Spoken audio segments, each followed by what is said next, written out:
He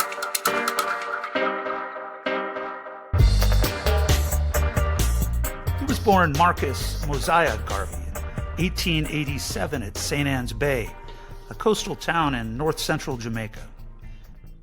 Marcus's formal education was sparse and erratic, and in his teen years, he worked odd jobs as a menial laborer and eventually was apprenticed in printmaking. It was during this period that he came to embrace trade unionism and led strikes, and this is most likely the genesis of the radicalism that he would exhibit throughout the remainder of his life.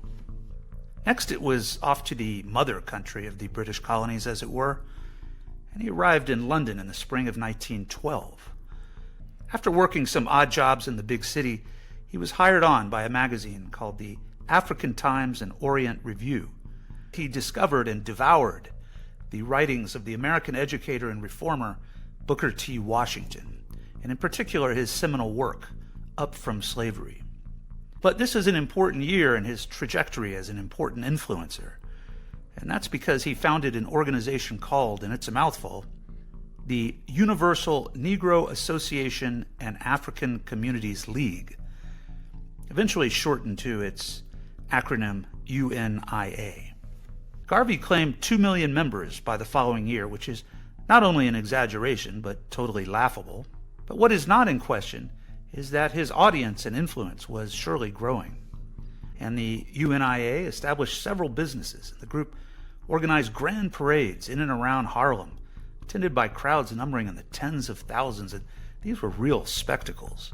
And it was during these raucous events that he would shout bombastic proclamations through a megaphone from the rear seat of a chauffeur-driven Cadillac convertible.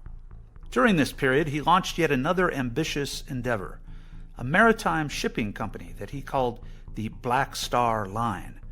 But each journey was plagued by mechanical failures and financial hardship, and was eventually scrapped for pennies on the dollar within a few years of its relaunch. Back home in Jamaica, the land he had shunned, his reputation underwent a sort of Lazarus resurrection, and after great fanfare, his remains were reinterred and reburied at King George VI Memorial Park in Kingston, where they rest today. This concludes the latest episode of Lost and Unfound. Keep watching on YouTube. New episodes drop regularly. Copyright Tom Payne Productions. All rights reserved and preserved.